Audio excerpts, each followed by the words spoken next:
ओम नमः सिद्धि।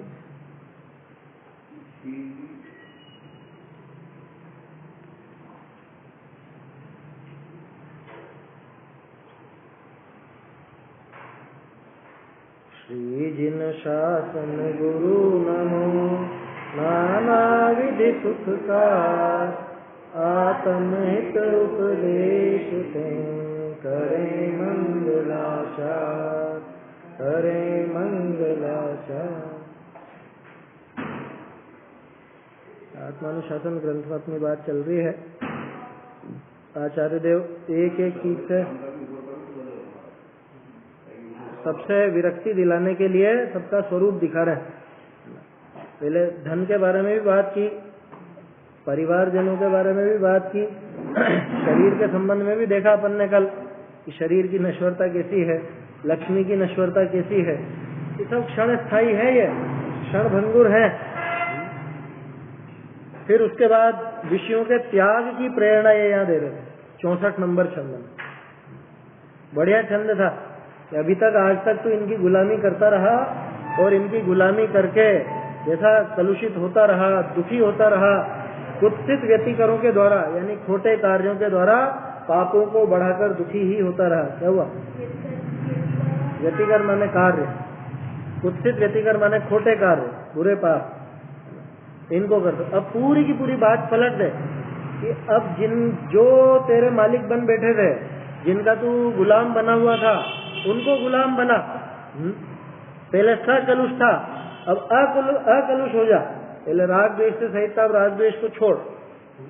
पहले उन रूपादि विश्व यानी रूप आदि जो 5 इंद्रिय के विषय भोग हैं, उन्हीं के विस्तार में लगा हुआ था, तो अब उनका विस्तार छोड़। पहले आत्मवान नहीं था, अब आत्मवान हो जा। क्या कह रहे हैं? और पहले कह रहे थे कि पहले तू सीध सी, पहले दुखी होता था, तो अब तू दिनों सत सुखी, कि खुद को सत सुखी बना, सच्चा सुखी बना। और कुत्सित व्यतिकरों के द्वारा पहले पाप बढ़ाया था, अब सद्वृत्तियों के द्वारा तू निर्वृत हो जा। निर्वृत, निर्वृत शब्द था ना कल, तो निवृत नहीं है ये निर्वृत है। निर्वृत माने कि पूरी तरह से अब सब निपट गया काम, जैसे संतुष्ट हो जाता है ना, कृतकृत्य जिसको कहते हैं, वैसे ही निर्वृत। निवृत्ति नहीं है ये, निवृत्ति तो छूटने के अर्थ में होता है, ये निर्वृत है। निर्वृत माना है कि अब हम कृतकृत्य हो गए, अब सब काम निपट गए, ऐसा हो जा। आचार्य देव प्रेरणा दे रहे हैं। एक बार छंद बोल लेते हैं। इंद्रिय मन से प्रेरित होता, विषय ग्रहण में व्याकुल हो, अरे दुराचरणों के द्वारा पाप बढ़ाता आकुल हो। मन इंद्रिय को दास बनाकर राग रहित हो, विषय तजो, सदाचरण से पाप रहित हो, सुख अनुभव कर मुक्ति भजो। सुख का अनुभव कर मुक्ति भजो, मुक्ति को प्राप्त हो।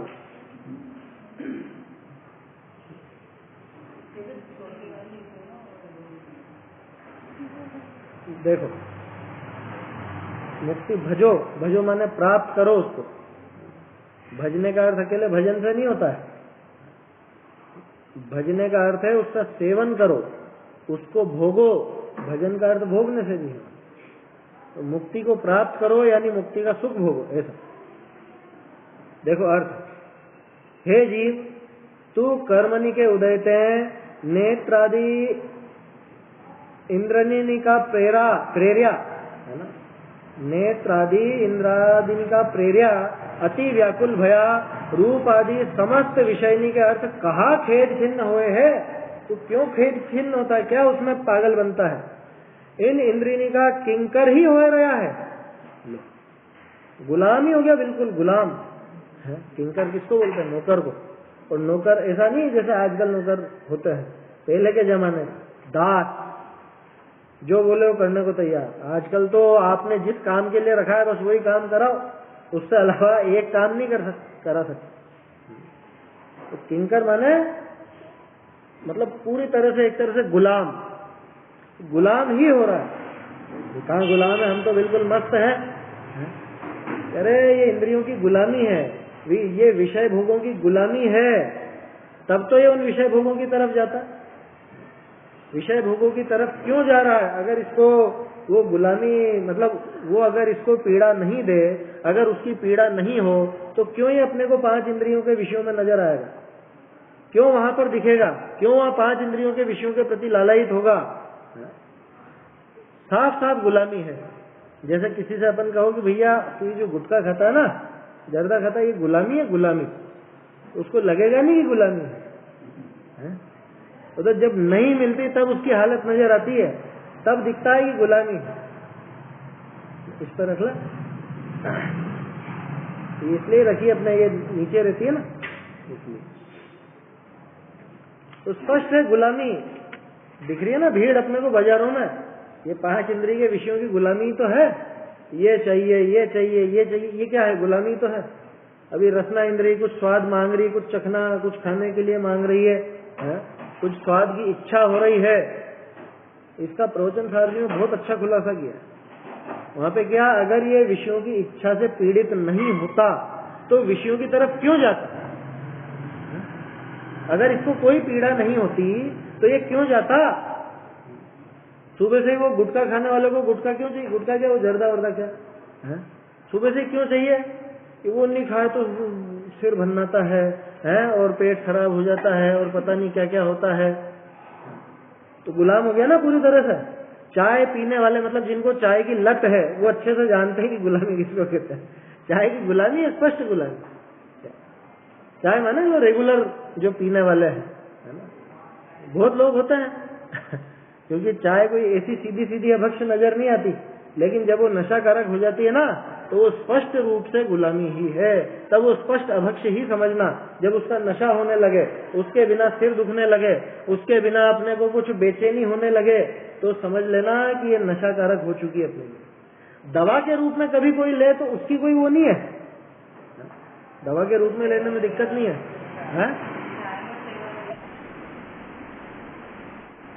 क्या?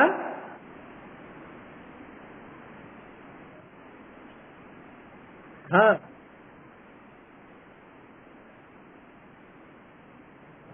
हाँ,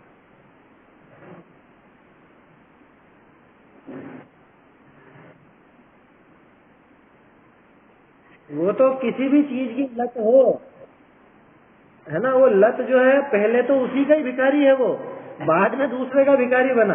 क्या? पहली गुलामी तो उस लत की है। 5 इंद्रिय के जो विषय हैं, उन विषय भोगों की लत ही सबसे पहली गुलामी तो वही है। मुनिराज को महाराज क्यों कहा जाता है? महाराज क्यों कहते हैं उनको? कि उनको नहीं चाहिए कुछ भी जिनको सब कुछ चाहिए, तेनर क्या है वो, ते है शाह, ऐसा करके है ना कुछ, उनको तो कहते हैं शाह। और जिनको कछु न चाहिए, तेनर शाहन शाह, कि वो शाहों के भी शाह है। तो मुनिराज को अपन महाराज इसीलिए कहते हैं कि राजाओं को और दूसरे लोगों को तो सब कुछ चाहिए, कुछ ना कुछ वहां पर चाहिए। ये भी इधर दूसरा राज्य, वो भी हड़पो, उसको भी अपने वश में करो। ये यहाँ पे सब अच्छी चीजें ये अपने राज्य में होनी चाहिए, है समझ? तो वो तो स्पष्ट रूप से गुलाम है ही सही। उसके बाद जो दूसरे की गुलामी करेगा वो अलग। जैसे वो बात आई ना कि वो मंत्री भिखारी हो गया, एक नीच व्यक्ति से वो मांगने लग गया, कह रहे भैया दे दो, जर्दा वर्दा हो तो नहीं मिला वहां पर, तो भिखारी से मांगे। यही होता है, ये गुलामी है। और जहाँ गुलामी आई वहां पे समझ लेना कि वो कितना ही भले अच्छा पदार्थ हो, वो आपके लिए अभक्ष हो गया। रसना इंद्री की गुलामी तो है, खाने को ये भी चाहिए, ये भी चाहिए, ये भी चाहिए, ये क्या है? ये गुलामी है स्पष्ट।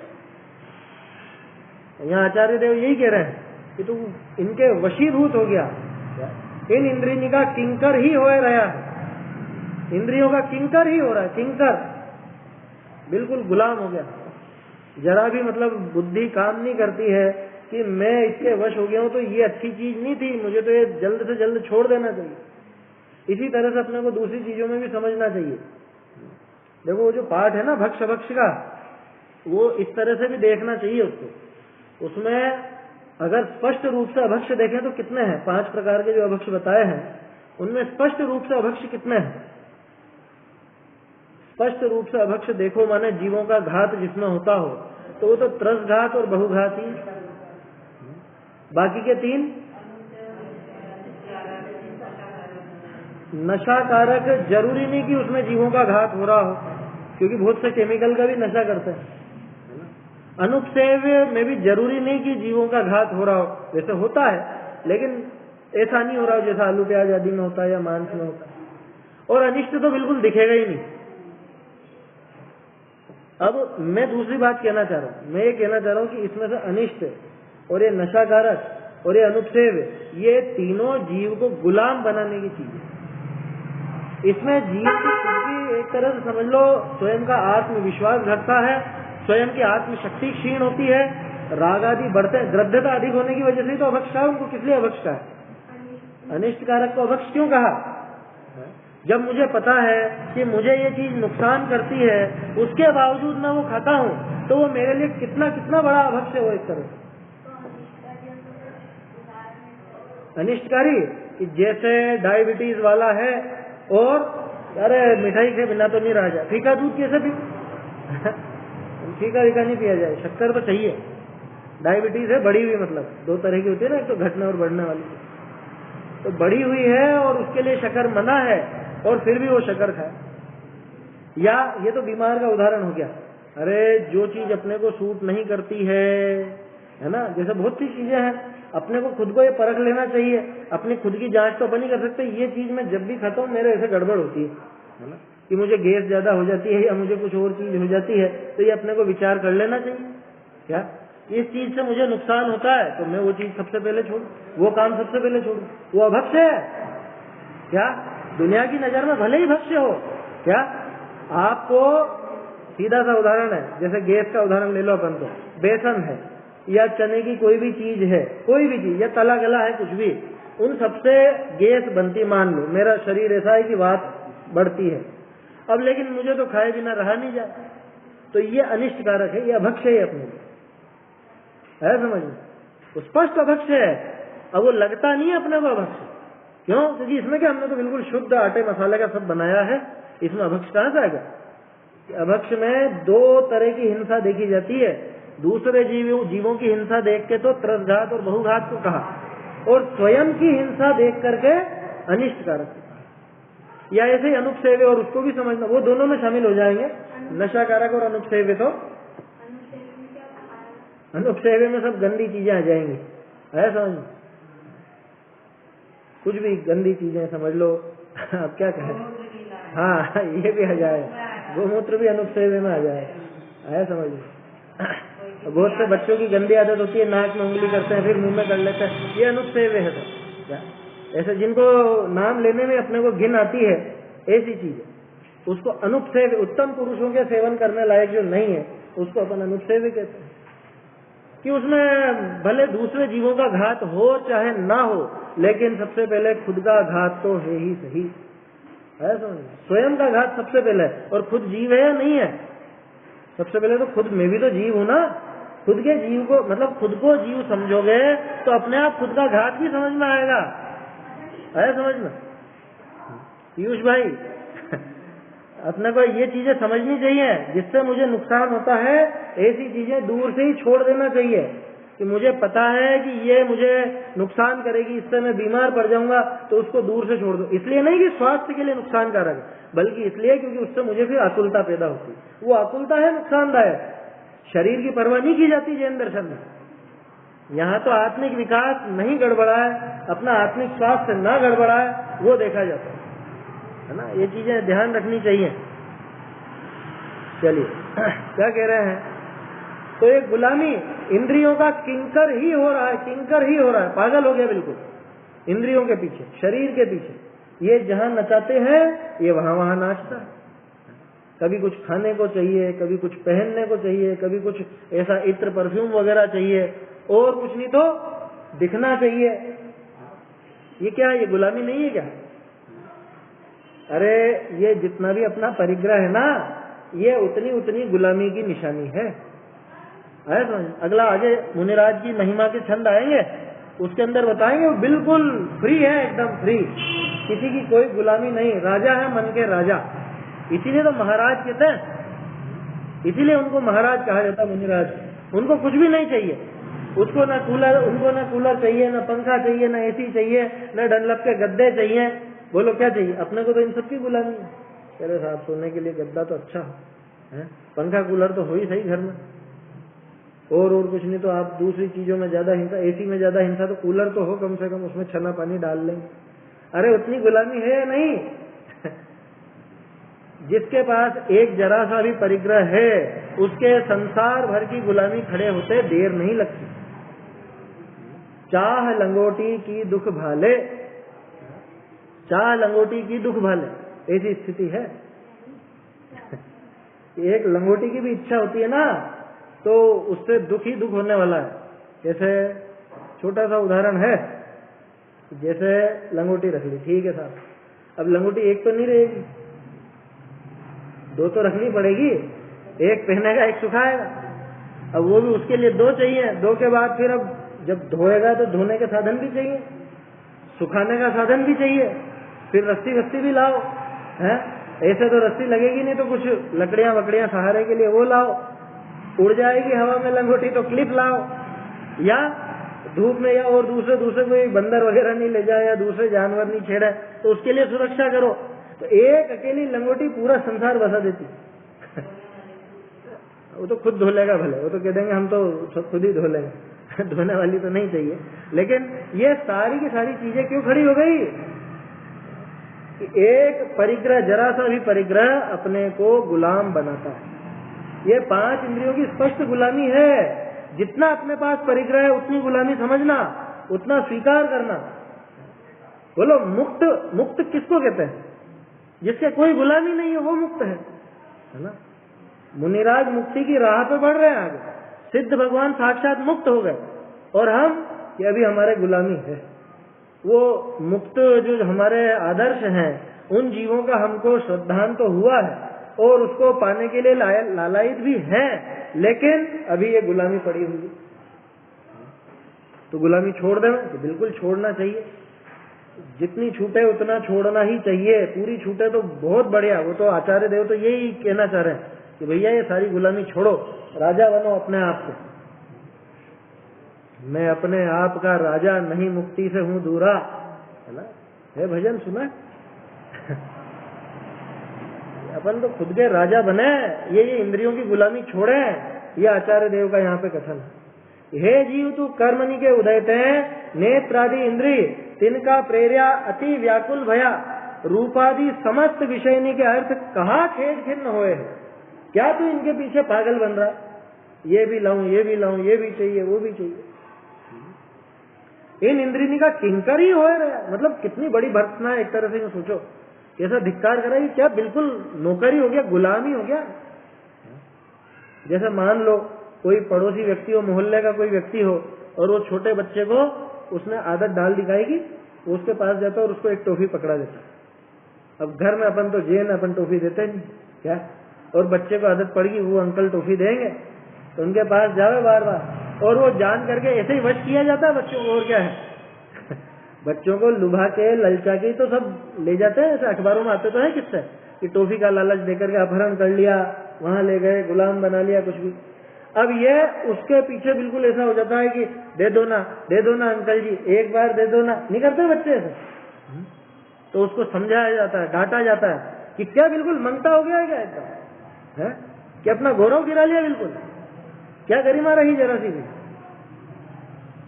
तो ऐसे आचार्य देव समझा रहे क्या बिल्कुल तो किंकर हो रहा है इन इंद्रियों का, इनके पीछे पीछे दौड़ा करता है। ये इंद्रियां जहां जहां ले जाती है वहां वहां जाता है, जहां जैसी डिमांड करती है वैसे ही तो इनके पीछे पागल हो जाता है।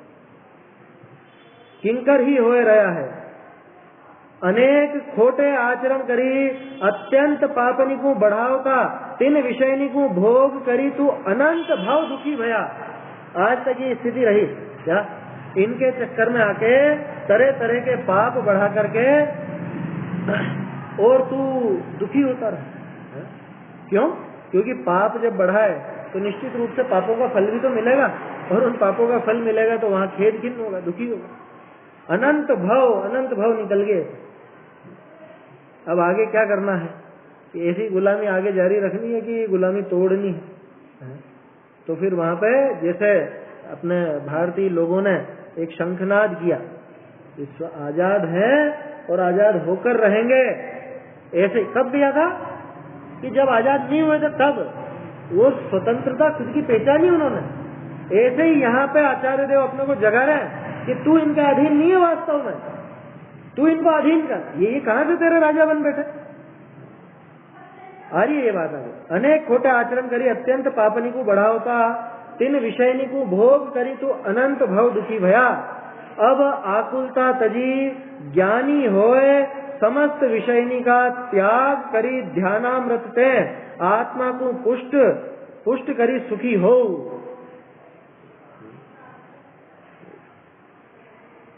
क्या कह रहे हैं यहाँ पे कि अब तू ये ज्ञानामृत का पान कर, है ना, ये ज्ञानामृत का पान कर। अब आकुलता, सबसे पहले तो आकुलता छोड़ दे। ये 5 इंद्रिय के विषयों में लगने की प्रवृत्ति है, इनका जो राग है, सबसे पहले तो ये छोड़। ज्ञानी हो जा। तो ज्ञानी कैसे हूं? कहाँ मिलेगा ज्ञान?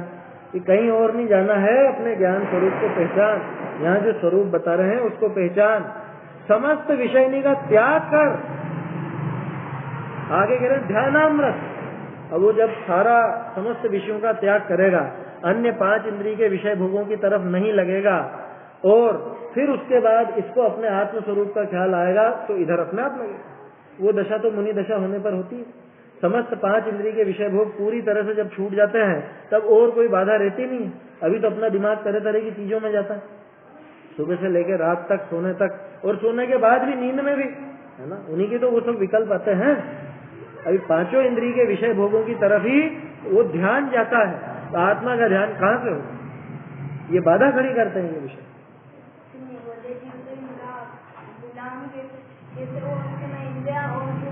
क्यों नहीं? इंद्रियां क्यों नहीं है? जिसके जितनी इंद्रियां हैं उन इंद्रियों की गुलामी तो पूरी पड़ी हुई है।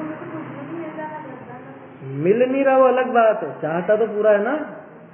गुलामी किस बात का नाम है? वो वस्तु मिलने का कि वो वस्तु चाहने का? चाहता, वो पूरी तरह से चाहता है।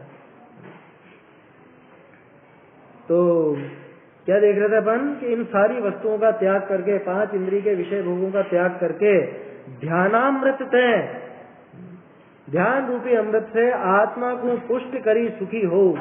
आत्मा को पुष्ट कर। अभी तक शरीर को पुष्ट कर रहा था, इंद्रियों को पुष्ट कर रहा था, अब आत्मा को पुष्ट कर। किससे? ध्यानामृत। ध्यान रूपी अमृत से ही आत्मा का पोषण होता है ना। शरीर के भोजन से शरीर का पोषण होता है, आत्मा का भोजन वो ज्ञान ध्यान है, अपने स्वरूप का ध्यान है, उससे आत्म शक्ति का पोषण होता है। आत्मा को बल मिलता है, जल्द से जल्द मुक्ति होने का उपाय होता है। सुखी हो, क्या कैसा आशीर्वाद है आचार्य देव का। जैसे कोई पैर छुए तो कहते हैं ना, खुश रहो खुश रहो खुश रहो, सुखी रहो। यहाँ आचार्य देव कह रहे हैं तो सुखी हो जा। उपाय भी खुद ही बता रहे हैं। यहाँ तो अपन बस फॉर्मेलिटी के लिए बोल देते हैं। कोई ढोक देता है तो अपन कह देते हैं हाँ भैया खुश रहो, या अपन ढोक दे तो बड़े कह देते हैं खुश रहो। अंदर से चाहे या न चाहे, सामने वाला खुश रहेगी नहीं, लेकिन कहते तो यही है, सुखी रहो खुश रहो। आचार्य देव खुश रहो कह भी रहे हैं, और खुश रहने का यानी सुखी होने का मार्ग भी साथ के साथ बता रहे हैं। अब की बार किसी को ढोक दे और वो कहे खुश रहो तो पूछ भी लेना कैसे कि कैसे खुश रहे, कैसे सुखी रहे। खैर साधर्मी हो तब तो पूछ भी सकते, तब तो थोड़ी बहुत धर्म चर्चा भी हो जाए। किसी और से पूछ लिया तो वो भी चकरा जाएगा, ये क्या पूछा इसे, कि आपने कहा ना सुखी रहो खुश रहो, कैसे, वो तरीका भी बता दो। खैर मोद रजकू धोए, एक मिनट, इसमें क्या है? अच्छा मोह है, ठीक है मोह। ये जो प्रतिलिपिकार है या द की जगह है और ह की जगह द बहुत लिखा है इन्होंने जिसमें से मैं देख रहा हूँ। मोह रजकू धोए, उत्तम वृत्ति करी निवृत्त हो। उत्तम आचरण करके, आज तक छोटा आचरण करके खूब पाप बांधा, अब उत्तम आचरण करके निवृत्त हो जाओ, मोक्ष पहुंचो। भावार्थ, ये आत्मा कर्मणि के उदय करी संसार को धारे।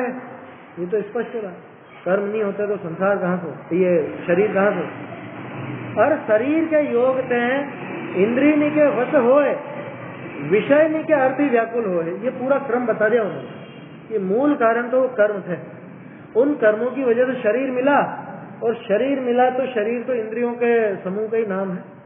शरीर मिला तो इंद्रियां भी मिली, तो शरीर के चक्कर में इंद्रियों का गुलाम हो गया, और इंद्रियों का गुलाम हुआ तो अनेक प्रकार से व्याकुल होता और अनेक दुराचार करी अत्यंत पापनी को बढ़ावे है।